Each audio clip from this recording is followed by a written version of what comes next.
আসসালামু আলাইকুম my lovely viewers, welcome back to my channel yum yum cooking by Tajdia. আজকে আমি আপনাদের তৈরি করে দেখাবো chicken egg sandwich. Chicken egg sandwich বানানোর জন্য খুব সামান্য উপকরণের প্রয়োজন হয়। তো চলুন আর দেরি না করে দেখে আসি কী করে বানাতে হয় এই মজাদার এবং yummy chicken egg sandwich. Chicken egg sandwich বানানোর জন্য প্রথমেই চুলায় একটি প্যান বসিয়ে তাতে দিয়ে দিলাম 2 চা চামচ পরিমাণ অয়েল। তেলটা সামান্য গরম হয়ে এলে এতে দিয়ে দিলাম 1/4 কাপ পরিমাণ পেঁয়াজ কুচি। পেঁয়াজটিকে আমি হালকা ব্রাউনিশ করে ভেজে নিচ্ছি।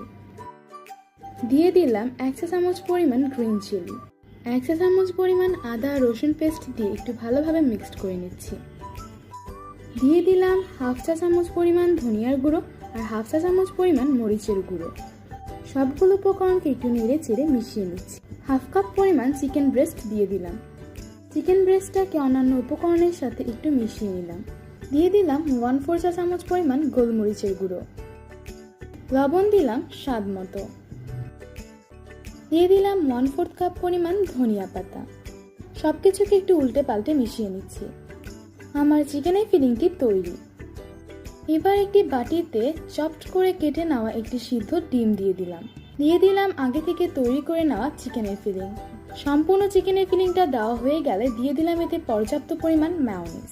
এই মায়োনিজটা আমার ঘরেই তৈরি করা, এর লিঙ্কটা আমি ডেসক্রিপশন বক্সে দিয়ে দিব। আপনারা চাইলে দেখে আসতে পারেন, আবার চাইলে দোকানের কেনা মায়োনিজও ব্যবহার করতে পারেন। আমি সবগুলো উপকরণকে একটি চামচের সাহায্যে খুব ভালোভাবে মিশিয়ে নিচ্ছি। এবার দুটি ব্রেড স্লাইসের ওপর সামান্য পরিমাণ মায়োনিজ ছড়িয়ে দিচ্ছি। এবার একটি ব্রেড স্লাইসের ওপর আগে থেকে তৈরি করে নেওয়া ফিলিং ছড়িয়ে দিলাম খুব ভালোভাবে। এর উপর দিয়ে দিলাম আরেকটি ব্রেড স্লাইস। কোনাকুনি করে কেটে নিলে চিকেন এগ স্যান্ডউইচটি রেডি। দেখুন কি সহজে অল্প উপকরণে ঘরেই তৈরি হয়ে গেল এই মজাদার এবং ইয়াম্মি চিকেন এগ স্যান্ডউইচ। এই চিকেন এগ স্যান্ডউইচটি ছোট বড় সবাই খুব পছন্দ করবে। আপনারা অবশ্যই এটি বাসায় ট্রাই করবেন এবং জানাবেন যে কেমন লাগলো।